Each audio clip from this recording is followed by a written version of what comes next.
ஜெபம் செய்வோம். அன்பும் இரக்கமுள்ள பரலோக பிதாவே, மனமகிழ்ச்சியான இந்த காலை வேளைக்காக நன்றியோடு ஸ்தோத்திரிக்கிறோம். நாங்கள் நிற்பதும் நிர்மூலமாகாமல் இருப்பதும் கர்த்தருடைய கிருபையே, சுத்த கிருபையே. உம்முடைய இரக்கங்களுக்கு முடிவில்லை. அவை காலை தோறும் புதியதாக இருக்கிறதுக்காக ஸ்தோத்திரம். அங்கும் இங்கும் நோய்களும் வியாதிகளும் விபத்துகளும் நாச மோசங்களும் துர்ச்செய்திகளும் நடந்து கொண்டிருந்தாலும் கேட்டாலும் தேவரீர் எங்களுக்கு அடைக்கலமும் பலனும் ஆபத்து காலத்தில் அனுகூலமான துணையாக இருந்து நடத்துகிற தயவுக்காய் ஸ்தோத்திரம். யெகோவாயீரே, கர்த்தருடைய பர்வதத்தில் இருந்து எங்களை பார்த்து கொண்டிருக்கிறதுக்காய் ஸ்தோத்திரம். எங்களை காண்பவரே, லஹாய் ரோயி, என்னை காண்பவரே என்று நான் கண்டேன். தினந்தோறும் எங்களை பார்க்கிற தேவன் ஒருவர் உண்டு, விசாரிக்கிறவர் உண்டு. யோபுவின் குடும்பத்தை தினந்தோறும் விசாரிக்க அதிகாலையிலே வந்தவர் எங்கள் குடும்பத்தையும் விசாரித்து எங்கள் தேவைகளை அறிந்து ஒவ்வொரு தேவைகளையும் நிவர்த்தியாக்கி கொண்டிருக்கிற கிருபைக்காக ஸ்தோத்திரம். இம்மட்டும் உதவி செய்த எபினேசரை உமக்கு நாங்கள் நன்றி செலுத்துகிறோம். இனிமேலும் எங்களோடு கூட வரப்போகிற எங்கள் உதவியாளரை உமக்கு நன்றி செலுத்துகிறோம் சுவாமி. ஆண்டவரே, இந்த வேளையிலும் எங்கள் தாய் தகப்பன், கணவன் மனைவி, பிள்ளைகள், பெற்றோர்கள், உடன் பிறந்தவர்கள், நண்பர்கள், எங்கள் வேலை, எங்கள் வியாபாரம், எங்கள் தொழில், எங்கள் கையின் பிரயாசங்கள், எங்கள் சரீர பலன், ஜீவன், தீர்க்காயுசு, இவை எல்லாவற்றிலும் கர்த்தர் எங்களுக்கு போதுமானவராயிருந்து அழைத்தவர் உண்மையுள்ளவர் என்பதை நீர் நிரூபித்து வருகிற கிருபைக்காய் ஸ்தோத்திரம். நீர் கொடுத்த எல்லா நன்மைகளுக்காக உமக்கு கொடா கொடி ஸ்தோத்திரம் எடுக்கிறோம். ஆண்டவரே, உம்மாலே வாழ்கிறோம், உம்மாலே பிழைக்கிறோம், உம்மாலே ஜீவிக்கிறோம். ஆண்டவரே, இந்த வழியில் எங்களோடு கூட பேசுங்க. உடைய வார்த்தையை கேட்க கிருபை தாங்க. இயேசுவின் நாமத்தில் ஜெபிக்கிறோம் நல்ல பிதாவே, ஆமென். ஆதாரம் நீர்தானையா என் துறையே, ஆதாரம் நீர்தானையா என்ற பழைய பாடலை நாம் பாடுவோம். ஆதாரம் நீதானையா என் துறையே, ஆதாரம் நீதானையா, ஆதாரம் நீதானையா என் துறையே, ஆதாரம் நீதானையா. மாதா பிதாவென்னை தீதாய் மதிக்கையில், மாதா பிதாவென்னை தீதாய் மதிக்கையில் மற்றோர்க்கு பற்றேதையா, எளியன் மேல் மற்றோர்க்கு பற்றேதையா, எளியனுக்கு ஆதாரம் நீர்தானையா என் துறையே, ஆதாரம் நீதானையா. நாம் துணை என்ன நயந்தூரை சொன்னவர், நாம் துணை என்ன நயந்தூரை சொன்னவர் நற்றாற்றில் விட்டாரையா, தனியனை நற்றாற்றில் விட்டாரையா, தனியனுக்கு ஆதாரம் நீதானையா என் துறையே, ஆதாரம் நீதானையா. கற்றோர் பெருமையே மற்றோர் அருமையே, கற்றோர் பெருமையே மற்றோர் அருமையே, வற்றா கிருபை நதியே என் நதியே, வற்றா கிருபை நதியே என்பதியே, ஆதாரம் நீர்தானையா என் துறையே, ஆதாரம் நீதானையா.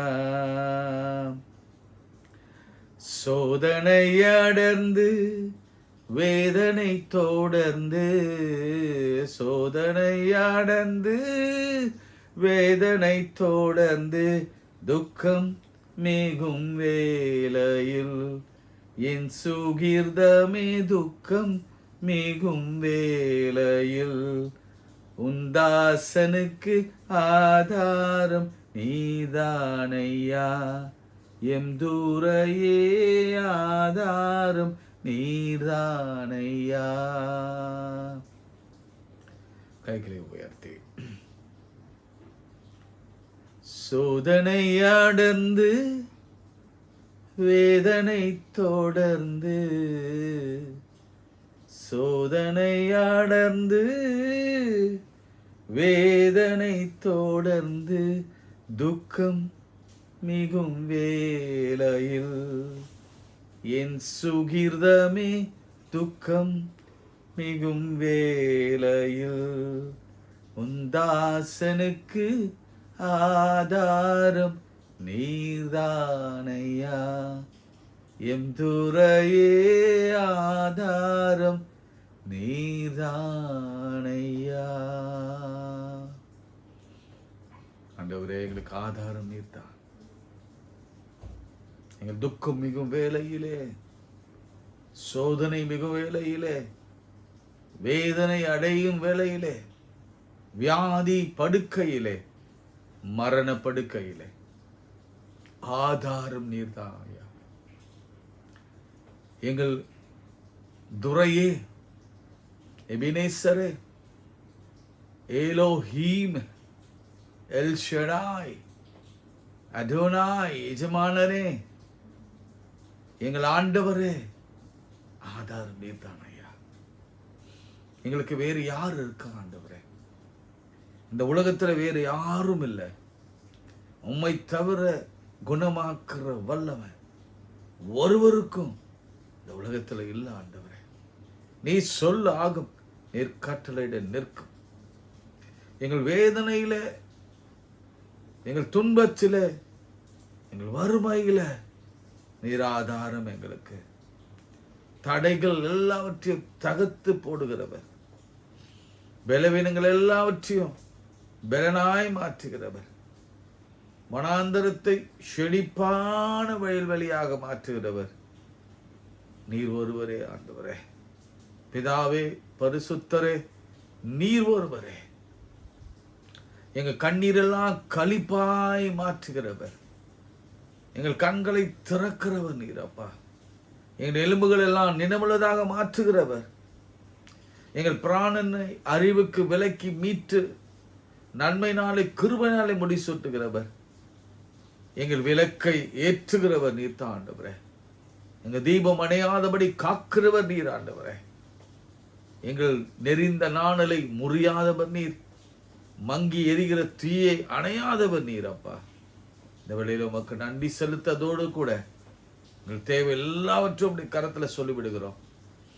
எங்கள் வேதனையே, எங்கள் வியாகுலத்தை, எங்கள் கண்ணீரை, எங்கள் மன கிளேசத்தை, எங்கள் மன துக்கத்தை, எங்கள் அழுகையை, எங்கள் வலியை, எங்கள் வறுமையை, எங்கள் போராட்டங்களை, எங்கள் எதிரிகளை, எங்கள் எதிராளிகளை, பிசாச, சத்ருவை, சோதனைகளை எல்லாவற்றிலிருந்தும் எங்களை மீட்டு ரட்சித்து எங்கள் பிள்ளைகளுக்கு விரோதமாக எழும்புகிற எல்லா ஆயுதங்களையும் வாய்க்காமல் போக பண்ணி செங்கடலை பிளந்தவர், யோர்தானை கடந்து எங்களை நடக்க பண்ணினவர், பிளந்து நடக்க ஒரு குவியலாய் நிற்க பண்ணினவர், எரிகோவை உடைத்தவர் மத்தியில எழுந்தருள்வீராக.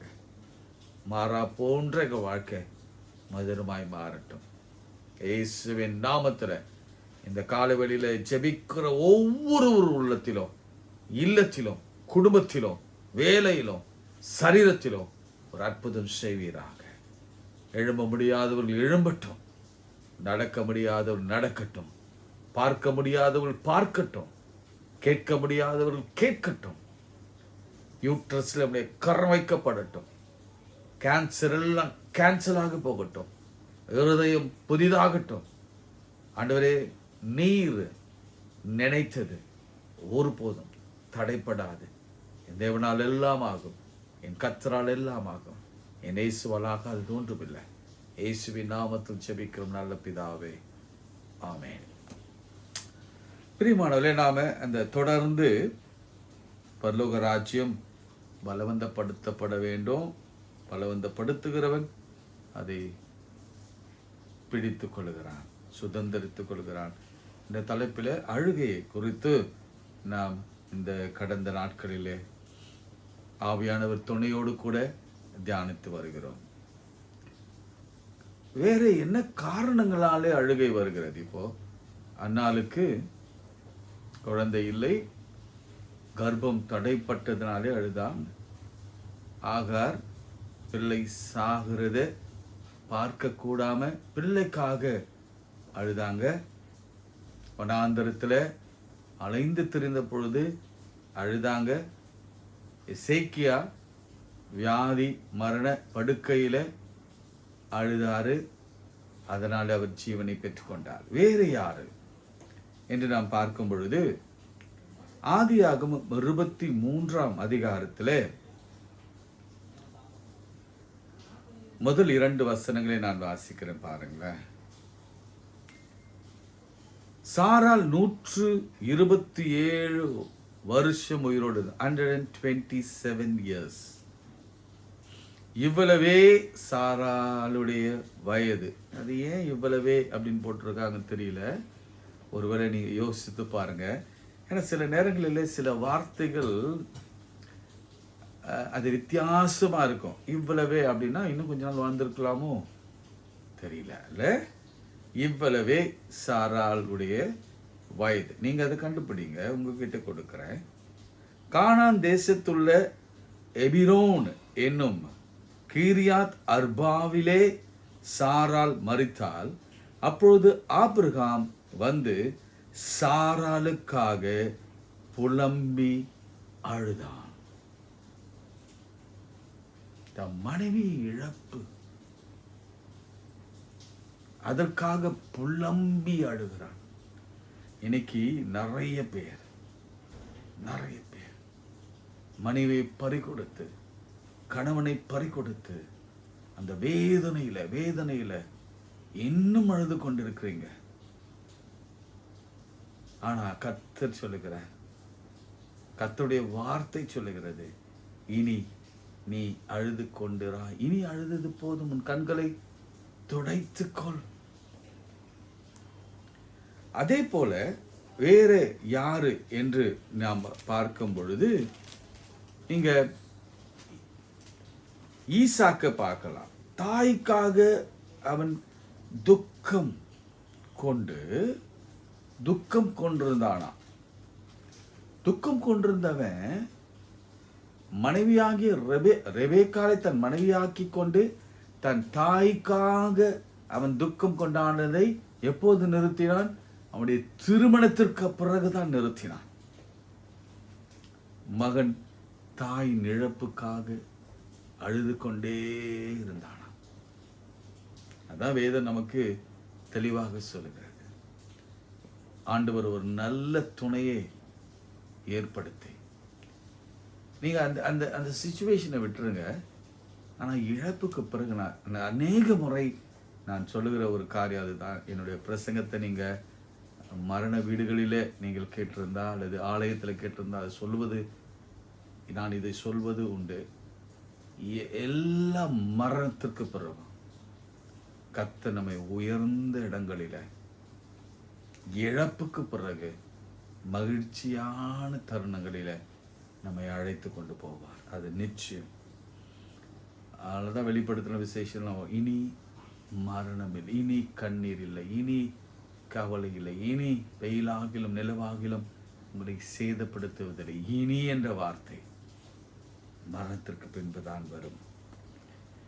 இழப்புக்காக அழுத ஆபிரகாம், இழந்து போன மனைவிக்காக அழுத ஆபிரகாம், இழந்து போன தாய்க்காக அழுத ஈசாக்கு. சரி, தாவீது, நீங்க தாவீதை எடுத்துக்கொண்டா, நம்ம ஏற்கனவே ஒரு தடவை நம்ம ஆன்லைன்ல இருக்கும் போது நம்ம பார்த்தோம். அதுல 1 சாமுவேல் 30ஆம் அதிகாரத்துல 4ஆம் வசனத்தை நான் உங்களுக்காக வாசிக்கிறேன். அங்கே நடந்தது என்னன்னா, முதலாம் வசனம், தாவீதும் அவனுடைய மனுஷரும் 3ஆம் நாளிலே சிக்லாகுக்கு வந்து சேருகிறதற்குள்ளே அமலேக்கியர் தென்புறத்தின் சீமையின் மேலும் சிக்லாகு மேலும் விழுந்து சிக்லாகை கொள்ளையடைத்து அது அக்னியினால் சுட்டரித்து அதிலிருந்து ஸ்திரீகளாகிய சிறியவர்களையும் பெரியவர்களையும் சிறைப்பிடித்து ஒவ்வொருவரும் கொண்டு போடாமல் அவர்களை பிடித்து கொண்டு தங்கள் வழியே போய்விட்டார்கள். அப்பொழுது 4ஆம் வசனம், தாவீதும் அவனோடு இருந்த ஜனங்களும் அழுகுதற்கு பலனில்லாமல் போக மட்டும் சத்தமிட்டு அழுதார்கள். மனைவி இழந்தாங்க, பெரியவர்கள் சிறியவர்கள் இழந்தாங்க, எல்லா வீட்டில் இருக்கிற எல்லாவற்றையும், ஆடு மாடு ஜீவன்கள், ஏன் வீட்டெல்லாம் கொளுத்தி போட்டாங்க, வீடு இழந்தாங்க. வசனம் சொல்லுகிறது, ஜனங்கள் பலனில் அழுகிறதற்கு தங்கள் பலனில்லாமல் போக மட்டும் சத்தமிட்டு தாவீதோடு கூட சேர்ந்து தாவீதும் அழுதான். அதன் பிறகு நடந்த சம்பவம் உங்களுக்கு தெரியும். அவன் ஆண்டவரிடத்தில் விசாரித்தான். தாவீது கர்த்தரை நோக்கி, நான் அந்த தண்டை பின்தொடரட்டுமா, அதை பிடிப்பேனா என்று கேட்டான். அதற்கு அவர், அதை பின்தொடர், நீ அதை பிடித்து சகலத்தையும் திருப்பிக் கொள்வாய். 19ஆம் வசனம், அவன் கொள்ளையாடி கொண்டு போன எல்லாவற்றிலும் சிறியதிலும் பெரியதிலும் குமாரனிலும் குமார்த்திகளும் ஒன்றும் குறைவுபடாமல் எல்லாவற்றையும் தாவீது திருப்பிக் கொண்டான். ஆமென் சொல்லுங்க. அழுகைக்கு பின்பு எல்லாவற்றையும் திருப்பிக் கொள்வீங்க, எல்லாவற்றையும் திருப்பிக் கொள்வீங்க. அங்கு ஈசாக்கின் அழுகை துக்கம் எப்போ மாறிச்சு தெரியுமா? ஒரு திருமணத்தில் மாறிச்சு. ஆபிரகாமின் துக்கம் கூட அப்படிதான். தன் மகனுக்கு ஒரு நல்ல மருமகள் கிடைத்தவனே அவன் வாழ்க்கையில் எல்லாவற்றையும் நான் செய்து முடித்து விட்டேன் என்ற ஒரு நம்பிக்கையோடு கூட அவனும் மறித்தான். இங்க தாவீது எல்லாவற்றையும் இழந்து போனான். ஆனால் கர்த்தர் எல்லாவற்றையும் திருப்பிக் கொள்ள அவருக்கு உதவி செய்தார். யாத்திராகமத்தில் 1ஆம் அதிகாரம் 10ஆம் வசனத்தில் ஜனங்க பாருங்க. யாத்திராகம் 1ஆம் அதிகாரம் 10ஆம் வசனம் மற்றும் 12ஆம் வசனத்தை உங்களுக்காக நான் வாசிக்கிறேன். யாத்திராகமும் 1ஆம் அதிகாரம் 10ஆம் வசனம் மற்றும் 12ஆம் வசனம். அவர்கள் பெருகாதபடிக்கு ஒரு யுத்தம் உண்டானால் அவர்கள் தம்முடைய பகைஞரோடு கூடி நமக்கு விரோதம் யுத்தம் பண்ணி தேசத்தை விட்டு புறப்பட்டு போகாதபடிக்கு அவளுக்கு உபாயம் பண்ண வேண்டும் என்று சொல்லி அவளை சுமை சுமக்கிற வேலை ஒடுக்கும்படிக்கு அவள் மேல் டாஸ்க் மாஸ்டரை வைத்தாங்களாம். அது மாத்திரமல்ல, அங்க போடப்பட்டிருக்கிறது, அவர்கள் கொடுமையாய் நடத்தினார்கள், ஜீவனை கசப்பாக்கினார்கள், அவர்களை கொண்டு செய்ய வித்த மற்ற எல்லா வேலைகளிலும் அவர்களை கொடுமையாய் நடத்தினார்கள். அவருடைய ஏக்கத்தை, பெருமூச்சியை கர்த்தர் கேட்டார். 2ஆம் அதிகாரம் 24ஆம் வசனத்திலே தேவன் அவள் பெருமூச்சியை கேட்டார்.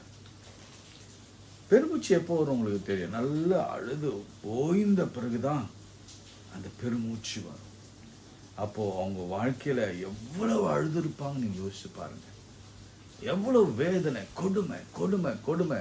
அவங்க பெருகாதபடிக்கு அவங்களுக்கு எதுவுமே கொடுக்காம வேலை மாத்திரமான அது அந்த அந்த டாஸ்க் முடிந்திருக்கணும். டாஸ்க் மாத்திரம் அதில் அடிச்சு அடிச்சு, அது மாத்திரமில்ல, ஆண் பிள்ளையா பிறந்தா உடனே கொன்று. எங்க வீட்டில் எந்த வீட்டில் பார்த்தாலும் அழுகையின் சத்தம், அழுகையின் சத்தம். ஆனாலும் கத்திரமா எப்படி பண்ணாருங்க உங்களுக்கு தெரியும். அவளை பெருக பண்ணினார். அந்த மருத்துவ வச்சு கண்களிலே தயவு கெடுக்கும்படி செய்தார். அவளை எப்படி கொண்டு வந்தார் உங்களுக்கே தெரியும். வெளியே எப்படி கொண்டு வந்தார். அதே மக்கள் பொன் வெள்ளி எல்லாவற்றையும் தன் உடைமைகள் எல்லாவற்றையும் விளைவிந்த பொருட்கள் எல்லாவற்றையும் கொடுத்து நீங்க போங்க தலைச்சப்பிள்ளை சங்காரத்திற்கு பிறகு எல்லா வெள்ளி உடைமைகளையும் பொன் உடைமைகளையும் கொடுத்து வழி அனுப்பி வைத்தார்கள். பயந்து வழி அனுப்பி வைத்தார்கள். பாருங்க, நம்ம அழறோம்னா நிச்சயமா கர்த்தர் ஒரு பெரிய அற்புதத்தை செய்வார். நம்ம பெருமூச்சுக்கெல்லாம் ஒரு விலை உண்டு, நம்ம அழுகைக்கெல்லாம் ஒரு விலை உண்டு. நிச்சயமாக நீங்க ஒவ்வொரு அழுகை நான் சொல்லிக்கொண்டே வரேன், நீங்க தியானிங்க. ஆபிரகாம் அழுததுக்கு அவனுக்கு அவ்வளவு பாசம், அவ்வளவு நேசம், தான் மனைவி மேல வைத்திருந்த அளவுக்கு அதிகமான பாசம். அவனை புலம்பி அழுதானோ. எப்படி அழுதானா? புலம்பி அழுதான். அதே மாதிரி நான் யாக்கோபு யாப்போக்கு ஆற்றங்கரையில அவன் எப்படி அவன் அழுதான் என்று நம்ம பார்க்க முடிகிறது. யாப்போக்கு என்றும் ஆற்றங்கரையில யாக்கோபு அழுதான். ஏசாவை பார்க்கும் முன்பு அவன் அழுதான். கர்த்தர் அவனுக்கு வாக்குத்தத்தம் கொடுத்து, நீ போ, நான் உன்னோடு கூட இருக்கிறேன், நீ கவலைப்படாதே. பாருங்க 32 ஆதியாகமம் 32:7 அப்பொழுது யாக்கோபு மிகவும் பயந்து வியாகுலப்பட்டு,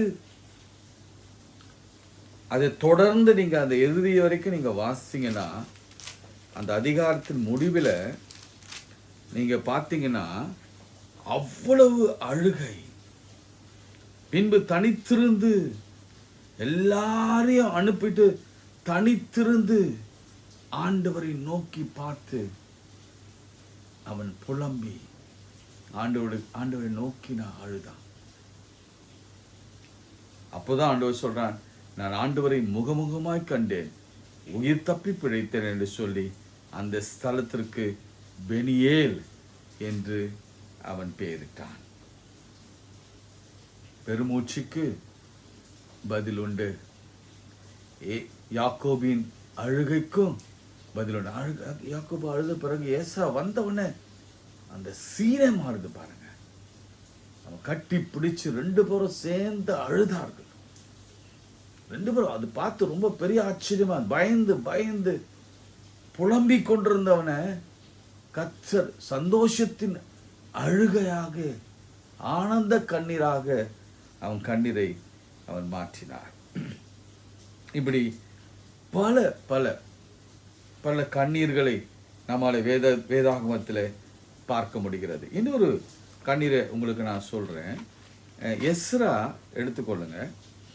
எஸ்ரா 3ஆம் அதிகாரம் 592வது பக்கம். எஸ்ரா 3ஆம் அதிகாரம்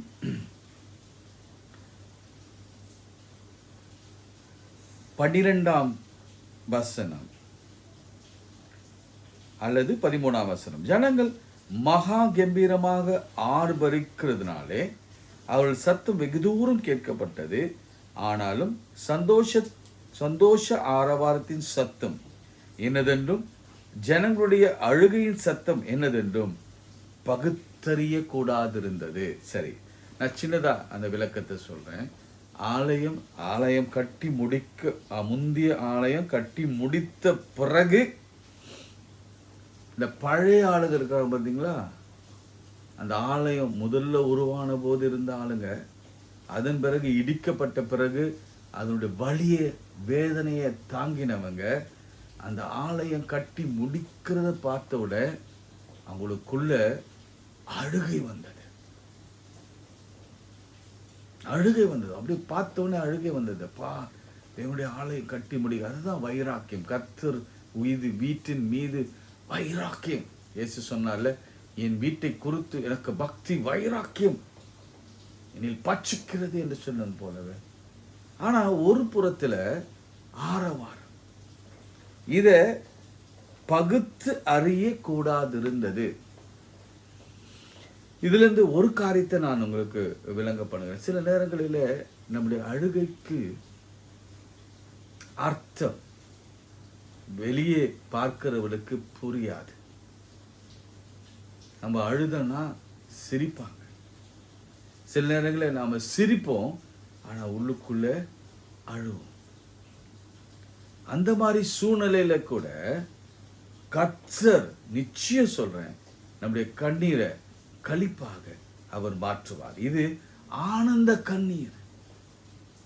இடிந்த ஆலயம், இடிந்த அலங்கம் கட்டி முடித்த பிறகு அவர் ஆனந்த கண்ணீர் விட்டார். அது போலதான் நம்முடைய வாழ்க்கையில கூட இடிந்த பல காரியங்கள் திரும்ப கட்டப்படும் என்று கர்த்தர் சொல்லுகிறார். அப்படி கட்டப்படுகிற பொழுது உங்க கண்களில் கண்ணீர் வரும், ஆனால் அது ஆனந்த கண்ணீர். பிள்ளைகள் எல்லாம் மகிழ்ச்சியா இருப்பாங்க, நீங்க அழுது என் ஆண்டவருடைய மகிமையை மேன்மைப்படுத்துவீங்க. பிரியமானவர்களே, இந்த வேளையில கூட நீங்க எதற்காக அழுகிறீர்கள் என்று ஆண்டவருக்கு தெரியும். ஒவ்வொன்றுக்கும் ஒரு காலம் உண்டு. நகைக்க ஒரு காலம் உண்டு, அழ ஒரு காலம் உண்டு. பிரியமானவர்களே, ஒரு அழுகைக்கு பின்னாக கர்த்தர் ஒரு பெரிய நகைப்பை நம் வாழ்க்கையில அவர் வைத்திருக்கிறார். நம்ம புதிய ஏற்பாட்டில் ஏற்கனவே நம்ம பார்த்த சில காரியங்களை நம்ம பார்த்துட்டு நம்ம ஜெபம் போகிறோம், அல்லது இந்த 2-3 நாட்களில் பார்த்த சில காரியங்களை திரும்ப நான் உங்களுக்கு அதை சொல்லி நான் உங்களுக்காக ஜெபிக்க நான் விரும்புகிறேன். ஆகார் அலைந்து திரிந்தார். அலைந்து அலைந்து அலைந்து அலைந்து அவளுக்கு ஒன்றும் கிடைக்கல. ஒருவேளை நீங்க அப்படி அலைந்து திரிந்து கொண்டிருந்தா, ஏதோ ஒரு காரியத்திற்காக, திருமணத்திற்காகவோ அல்லது வேலைக்காகவோ அல்லது பல தேவைக்காகவோ அல்லது சரீர சுகத்திற்காகவோ அல்லது அலைந்து அலைந்து அலைந்து அலைந்து கிடைக்காம ஒரு இடத்துல வந்து உட்காந்துட்டீங்களே, அழறீங்களே, இந்த சமயத்துல கர்த்தர் உங்களுக்காக எனக்காக ஒரு நீரூற்றை திறப்பார். அவர் ஆகாரின் கண்ணீரையும் பார்க்கிறார், பிள்ளையின் சத்தத்தையும் கேட்கிறார்.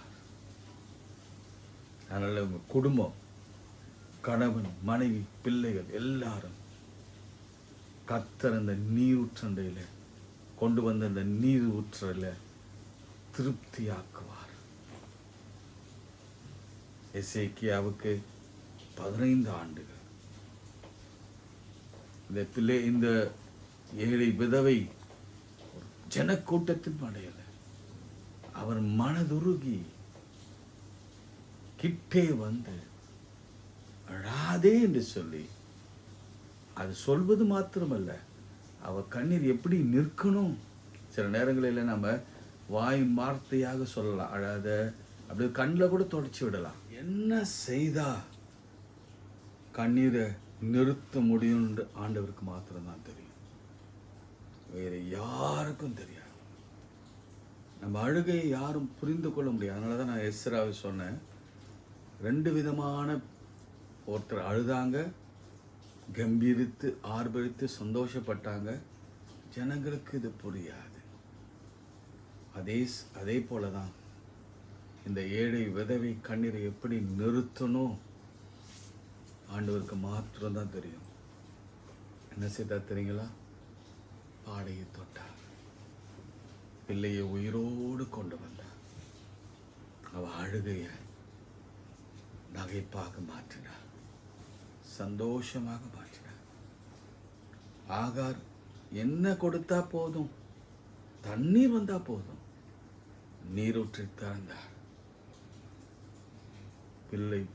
பிள்ளைக்கு கொடுத்து அந்த பிள்ளை பிழைத்து கொண்டது. யாக்கோபு தாம் பிள்ளைக்காக, யோசேப்புக்காக அழுது கொண்டே இருந்தான். யாரு ஆறுதல், அந்த வசனத்தை கண்டுபிடிச்சு எனக்கு எழுதி அனுப்புங்க. எல்லாரும் ஆறுதல் சொல்ல வந்தாங்க, ஆனால் அந்த ஒருவருடைய ஆறுதலையும் அவன் ஏற்றுக்கொள்ளவில்லை. அதனால் ஒரு நாள் வந்து அவன் கண்ணீரை எப்படி நிறுத்தணும்னு ஆண்டவர், அவன் துக்கத்தை எப்படி நிறுத்தணும் என்று ஆண்டவர் தெரியும். ஒரு செய்தி வந்தது, உன் மகன் உன் உன் உன் உன் ரொம்ப நீ விரும்பின மகன் அவன் உயிரோடு இருக்கிறான் என்று அவன் சகோதரன் சொன்ன பொழுதே அவனுடைய ஆவி திரும்பவும் துளிர்த்ததான், திரும்ப உயிர் பெற்றது. அவன் ஆவி திரும்பவும் அவனுக்குள்ள திரும்ப வந்தது. அந்த மாதிரியான செய்திகள் எல்லாம் நீங்க கேட்க போறீங்க. நீங்க கண்ணீர் விட்டது ஒருபோதும் வீணாக போகாது. உங்க கண்ணீருக்கு நிச்சயம் பலன் உண்டு. எதை கொடுத்தா உங்க கண்ணீர் நிற்கும். ஒருவேளை ஈசாக்கு போல மனைவி கொடுத்தா துக்கம் மாறும் அப்படின்னா உங்க பிள்ளைகளுக்கு அப்படி நிச்சயம் வரன் வரும். உங்க கண்ணீர் களிப்பாக மாறும். நிச்சயம் நிச்சயம் வரும். அந்த மாதிரி ஒவ்வொரு கண்ணீருக்கு பிறகு அண்ணாளுக்கு குழந்தைய கொடுத்தா கண்ணீர் நிற்கும் தெரியும். எசேக்கியாவுக்கு அந்த வியாதி நீங்கின உடனே கண்ணீருக்கு ஒரு முற்றுப்புள்ளி, ஃபுல் ஸ்டாப். அதே போல மரியாள், மார்த்தாள் எவர் ஆவியிலே கலங்கினார். இவங்க எல்லாருடைய கண்ணீர் நிற்கணும்னா ஒன்று நடக்கணும். அவ உயிரோட லாசரு வெளியே வரணும். எவருவின் மகள் அவன் கண்ணீரை நிறுத்தணும்னா அந்த மகள் உயிரோடு வரணும். இன்னைக்கு மகளுக்காக அழுகிற தகப்பன் தாய்மார்கள், சன் சகோதரனுக்காக சகோதரிகளுக்காக அழுகிற சகோதர சகோதரிகள், தம் மனைவி பிள்ளைகள் ஆஸ்தி இழந்து போய் தாவீதை போல அழுகிற நீங்க திருப்பிக் கொள்ளுவீங்க. நிச்சயமாகவே ஆண்டவர் இன்று நம்மோடு கூட தெளிவாக பேசிக்கொண்டிருக்கிறார். அதிசீக்கிரத்தில் நீங்கும் இந்த லேசான உபத்திரவம். இனி நோ மோர் டியர்ஸ். இதுதான் இனி வெளிப்படுத்தின விசேஷத்தை அவளை சொன்ன. இனி கண்ணீர் இல்லை, இனி துக்கம் இல்லை, இனி அலறுதல் இல்லை, இனி வருத்தம் இல்லை, இனி சஞ்சலம் இல்லை, வெயிலாகிலும் நிலவாகிலும் உங்களை சேதப்படுத்துவதில்லை. என் ஆண்டவரே உங்களை மேய்ப்பார். அவர் கண்ணீர் எல்லார் முகங்களிலிருந்தும் கண்ணீரை அவர் துடைப்பார். விசுவாசிக்கிற ஒரு ஆமேன் சொல்லுங்க. எல்லார் கண்ணீரிலிருந்தும் எல்லா கண்களிலிருந்தும் அவர் கண்ணீரை துடைப்பார். நிச்சயமாக நடக்குங்க. ஏன்னா இந்த வார்த்தையை அவர் தான் கொடுத்தார். இதை பற்றி பேசணும்னு அவர் தான் தீர்மானம் பண்ணினார். அவர் நிச்சயம் உங்கள் வாழ்க்கையில் கண்ணீருக்கு காரணமாக இருக்கிற எல்லாவற்றையும் தொடுவார், காண்பிப்பார். இழந்து போனதை இரட்டிப்பாக திருப்பிக் கொள்வீங்க. மரித்து வந்த செய்தி, அதாவது மரணமும் வந்த செய்தியை கர்த்தர் இல்லை அவன் மரிக்கல, அவன் உயிரோடு இருக்கிறான் என்ற நல்ல செய்தி வரும். மன வாழ்க்கைக்கான செய்தி வரும். பிள்ளை பேருக்கான செய்தி வரும். எல்லாம் நடக்கும். கடன் மாறி, வேதனை மாறி, சுகம் தந்து கர்த்தர் நடத்துவா. ஜெபம் பண்ணலாம்.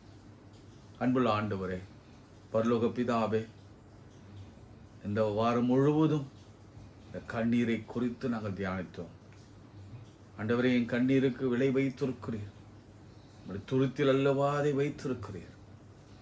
கண்ணீரோடு விதைக்கிறவன் கம்பீரத்தோடு அடுப்பான் என்று சொல்லி நீங்க எங்களுக்கு சொல்லிக் கொடுத்தது மாத்திரமல்ல, மரியாள் மார்த்தாள் லோடு சேர்ந்து அந்த மக்களோடு சேர்ந்து ஆவிலை கலங்கி லாசருவின் இழப்புக்காகவும் நீர் அழுதீர் ஆண்டவரே. எருசலேம் தேவாலயத்தை பார்த்து நீர் அழுதீர் ஆண்டவரே. ஆண்டவரே, எல்லா பெண்களும் நின்று கொண்டிருந்த வேளையில் அவங்க அம்மா மரியாள் மற்ற பெண்கள் எல்லாம் நின்று கொண்டு, எனக்காக நீங்கள் அழாதீங்க, உங்கள் பிள்ளைகளுக்காக அழுங்க என்று சொல்லி பிள்ளைகளுக்காக அழ செய்தீர, அழ வைத்தீர. அந்த பிள்ளைகளை உமக்காக திருப்பிக் கொள்ளும்படியாக ஒரு அழுகையின் வேண்டுதலை கர்த்தர் எடுக்க வைத்தீங்களா? நமக்கு ஸ்தோத்திரம். நிச்சயமாகவே ஒரு பெரிய அற்புதத்தை நீங்க செய்ய போறீங்க ஆண்டவரே. பெரிய அதிசயத்தை செய்ய போறீங்க.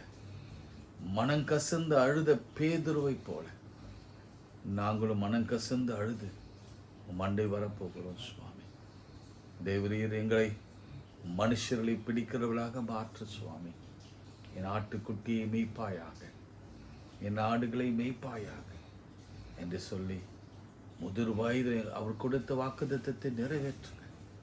முதிர் வயதில் நீ கையை நீட்டுவ, ஒரு உடை மாற்றுவா, இடைக்கட்சியை கட்டுவான்.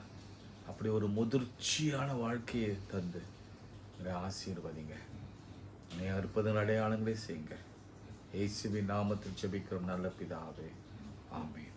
நமது ஆண்டவராகிய இயேசு கிறிஸ்துவின் கிருபை, பிதாவாகிய தேவனுடைய அன்பு, பரிசுத்தாவின் ஐக்கியம் நம் அனைவரோடு மீண்டும் மீண்டும் சதாக்கள் நிலைத்திருப்பதாக. ஆமென்.